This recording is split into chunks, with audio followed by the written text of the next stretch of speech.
Bienvenue dans la série Déménager avec 20 animaux, épisode 4. Nous, c'est Perrine et Romain, et on a décidé de changer de vie. Dans cet épisode, on va parler d'une dizaine d'allers-retours à plus de 4 heures de route et plus de 5 000 € dépensés. Bienvenue dans notre déménagement XXL. Quand on a annoncé qu'on allait déménager et changer de région, on a très souvent eu la même réaction. Mais tu vas déménager avec tous tes animaux? Et cette question m'a vraiment toujours surprise. Bien sûr qu'on allait déménager avec eux. Mais la deuxième réaction arrivait toujours juste après. Ah, mais ça va vraiment être un déménagement de folie. Et honnêtement, oui. On a commencé par déménager la maison.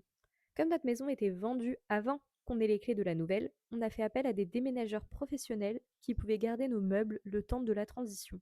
Le jour du déménagement, ils sont arrivés le matin. Et en 4 heures, toute la maison était vide.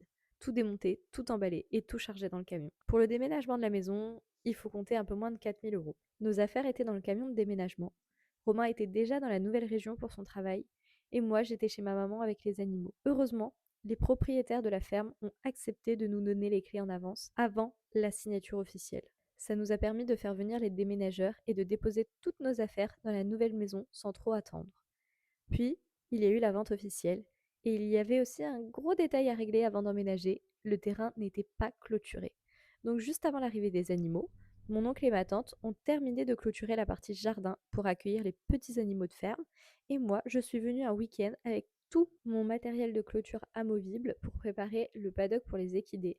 Et ça aussi, c'était toute une aventure, parce que tout ne rentrait pas dans ma voiture, et j'ai dû en emprunter une le jour J. Et ensuite venait le vrai défi: déménager les 20 animaux. On a commencé par les petits animaux de ferme, les cochons, les poules, les oies. Et pour ça, on a loué un camion pour chevaux qui nous a coûté un petit peu plus de 400 €. On l'a rempli avec toutes leurs affaires et les animaux. Sauf qu'au milieu du trajet, le GPS a décidé de changer de route et de nous faire passer par Paris. Sauf qu'avec un camion pour chevaux, certains ponts étaient trop bas. On a dû faire un énorme détour par la banlieue pour sortir de là.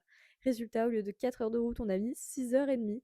On est arrivé épuisé de nuit. On a simplement installé les animaux dans la grange avec de l'eau et de la nourriture. Et le lendemain matin, on a déchargé les affaires. On est reparti pour ramener le camion sous une pluie diluvienne. Et le soir, Romain repartait avec les chiens et le chat pour la nouvelle maison. Ensuite venait le transport des 6 équidés. Et là, j'ai préféré faire appel à un transporteur professionnel qui nous a coûté un petit peu plus de 1 000 €. Les chevaux, les ânes, ont voyagé en 2 trajets. Un premier camion avec Anémone, Belle et Ninon, et un second camion avec Vasco, Prince et Ondine. Tout s'est très bien passé, tous les équidés ont bien voyagé et sont arrivés calmes et sereins à la maison. Mais l'aventure ne s'arrête pas là, parce que nos premiers jours à la ferme ont été assez extrêmes.